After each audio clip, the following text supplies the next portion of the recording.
Eu sempre fui uma menina muito espiritualista. Sempre gostei de conexão com o mar, com a praia, com a natureza. Sou nascida e criada no Rio de Janeiro. Tenho muita conexão mesmo, sabe, com o divino.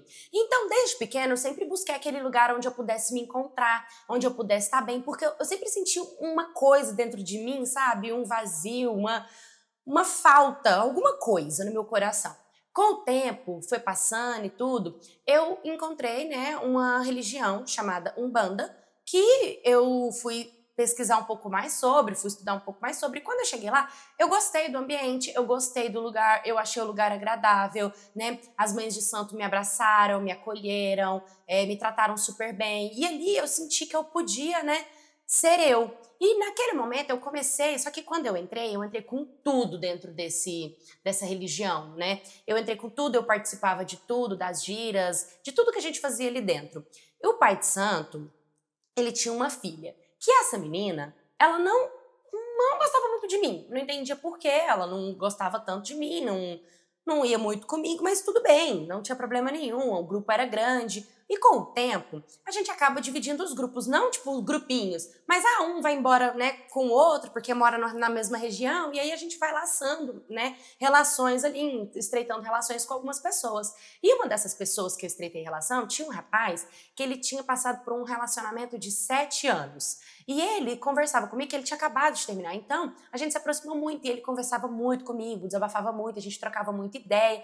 E nessa proximidade que a gente teve, a gente estava muito próximo, essa garota começou a não gostar da situação. E eu não estava entendendo por que ela não estava gostando dessa situação. E foi aí, né, que eu cheguei para entender o que estava acontecendo e descobri que, na verdade, essa garota era afim desse rapaz há muito tempo. Ela era afim dele, já tinha dado em cima dele, ela já quis ficar com ele. Quando ela soube que ele tinha separado, ela pensou que teria oportunidade de ficar com ele. Então, no caso, eu estaria atrapalhando os planos dela. Mas a gente era amigo, tipo, não tinha nada a ver, eu e ele. A gente tava, tipo, super de boa, sabe? E ela, meio que implicada com a situação, eu comecei a sentir uma sensação, intuição. Quando a gente está dentro da religião, parece que alguma coisa avisa. E aí eu fui conversar, né, com a minha mãe de santo, eu estava conversando com ela, e ela me disse que para eu me proteger. Ela disse que, tipo, tinham feito um trabalho para mim, para eu me proteger, para eu tomar cuidado, e pediu para eu fazer, né, um negocinho, um trabalho, e levar na cruzada do cemitério. E aí, assim, né, eu falei, será? Fiquei um pouco na dúvida se era pra fazer ou não. Fiquei com dúvidas sobre a menina, né, ter feito alguma coisa pra mim mesmo, porque é difícil de acreditar nessas coisas, né? Tipo, a gente tá ali no mesmo ambiente, no mesmo lugar, trabalhando em prol do desenvolvimento humano, não tem sentido a pessoa querer fazer alguma coisa pra mim. E eu fui conversar com o pai de santo, que era o pai dela, e ele, não só o pai de santo, como praticamente todo mundo ali do centro, meio que, não, ela não ia fazer isso, meio que desacreditaram e tal. Mas como a mãe de santo continuou pegando no meu pé e falando pra mim, se protege, vai lá e faz isso pra quebrar o que foi feito pra você, eu falei, cara, tá bom, eu vou fazer. Aí eu chamei o meu amigo, a gente fez o trabalho, montamos tudo e chegamos lá na cruzada. Quando a gente chegou na cruzada do cemitério, eu montei tudo direitinho e tinha que acender uma vela. E nisso eu tava tentando acender e não pegou. Gente, eu não estava entendendo. E aí, eu tentando acender, e não acendia. Eu tentei acender umas 4 vezes, e não acendeu. De repente, começou a ventar muito forte mesmo, e não estava ventando, começou a ventar muito forte. E eu cheguei, assim, em cima, para olhar, tipo, o que estava rolando. De repente, acendeu o fogo, só que não foi um foguinho, foi um fogão. O fogo acendeu, e eu tive uma queimadura no meu rosto e na minha mão, que chegou a ser comecinho de 2º grau, ou seja, queimou mesmo. Eu fui parar no hospital. Eu fiquei 7 dias internada, com a minha cara toda enfaixada, com a minha mão toda enfaixada, sabe? E óbvio que as pessoas me perguntavam, né? Eu falava, não, eu fui acender uma churrasqueira, um negócio estourou na minha mão e me queimou. Não ia contar sobre isso. Mas ali foi a prova viva de que alguma coisa realmente tinha sido feita pra mim. Só que aquele fogo, sabe? Tipo, na minha cabeça, pode ser que aquilo foi a revelação de que realmente ela fez alguma coisa. Foi muito anormal.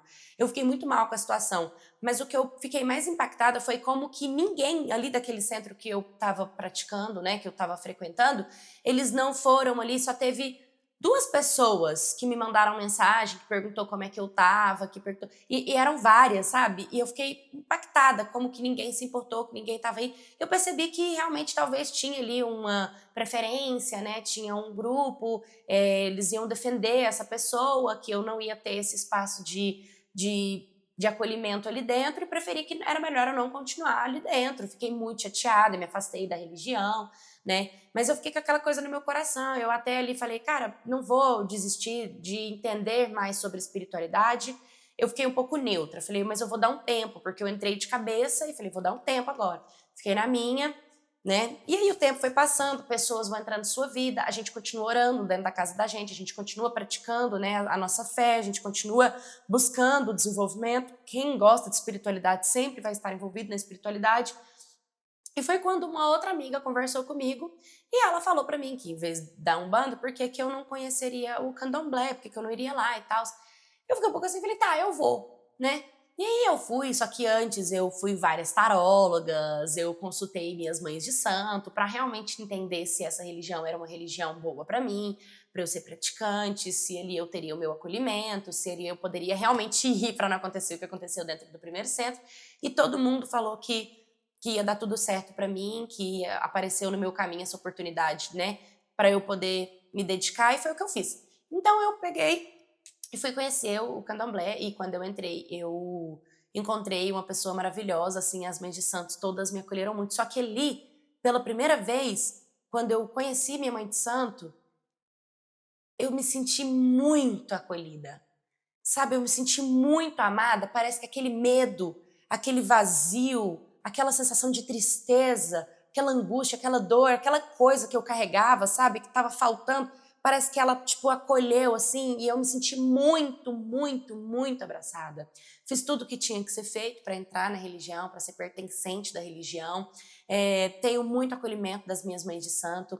E eu fico muito feliz porque é incrível como as minhas coisas melhoraram, como os meus caminhos se abriram, como as oportunidades apareceram, sabe? Como tudo tá fluindo de uma forma muito positiva para mim, como esse sentimento de ser amada, de ser acolhida, me faz bem, me faz grandiosa. E eu gostaria de deixar muito claro que tem muitas pessoas que não entendem da nossa religião, que tem muito preconceito, né? Que acha que é muito diferente, porque realmente é diferente. São práticas que a gente escolhe ter e a gente ama ter essas práticas. E tanto o Candomblé quanto várias outras religiões, a busca é pelo desenvolvimento espiritual, é pela evolução espiritual, é por despertar o outro, sabe? Tipo, acordar para muitas coisas que às vezes tá neutralizada. A gente veio na vida, a gente veio à Terra, todos nós viemos com o poder de prosperar e de evoluir, mas às vezes a gente precisa realmente de buscar essa evolução dentro da gente para a gente despertar e a gente poder chegar naquilo que a gente tanto sonha. Então, às vezes, você tem um baita potencial, mas as coisas não estão fluindo, porque tá congelado. Você não consegue enxergar. E, né, dentro dessa prática, eu consegui abrir os meus olhos, e eu sou muito grata por essa religião, e hoje eu venho dar o meu testemunho para vocês. Oi, minha cats, tudo bem com vocês? Hoje também foi a primeira vez que eu trouxe a história de 2 religiões diferentes que não sejam da igreja, né? São 2 religiões espíritas que também tem situações dentro delas, que também tem confusões, que também tem preferências, que também tem, tem aquelas preferências, igual eu sempre trago daqui da igreja, que os filhos, né, da pastora são defendidos, aqui filhos de pai de santo também são defendidos, né? Que, infelizmente, não é a religião que salva as pessoas, é realmente a espiritualidade. É você olhar para o outro sempre com aquele olhar de caridade, mas não é de dó. A caridade não é uma dó, não é uma doação. A caridade é você ser caridosa, é você entender que o outro também merece aquele amor e aquele reconhecimento. Você pode doar o seu amor, a sua atenção, a sua paciência. Quando você pergunta para a pessoa se ela tá bem, ou você oferece uma ajuda para essa pessoa, olha, se você precisar de ajuda, seja para cuidar de um bebê, né, que acabou de nascer, seja para limpar uma casa, seja para lavar, ajudar arrumar um carro, né, de um amigo, de um brother. Isso é uma caridade que você tá fazendo, mas não porque o outro está pedindo, e sim porque você está doando, entende? A gente inverte esses valores. E é muito importante a gente entender que ser uma pessoa boa é ser uma pessoa boa, não estar no ambiente que te faz uma pessoa boa, porque senão você não está, né? Você não é, você está sendo. Então, independente do lugar, você tem que ser uma pessoa boa. E esses ambientes têm que te influenciar a ser melhor ainda. Mas tem lugares que não. E eu usei essa história, né, como uma nova história e experiência para mostrar para vocês que nem todas as religiões são perfeitas, né? Tem muitas imperfeições em todas elas. E se você também já viveu alguma confusão dentro do centro espírita, dentro do terreiro ou de algum lugar, né, que seja da sua religião, que você passou, que foi constrangedor, que você era e você não é mais, né? Mande aqui pro canal pra gente expandir e ampliar esse assunto de outras religiões, tanto para eu aprender mais e o público que acompanha aprender mais também. Curta, comenta, compartilha, se inscreva. Um beijo e até o próximo vídeo.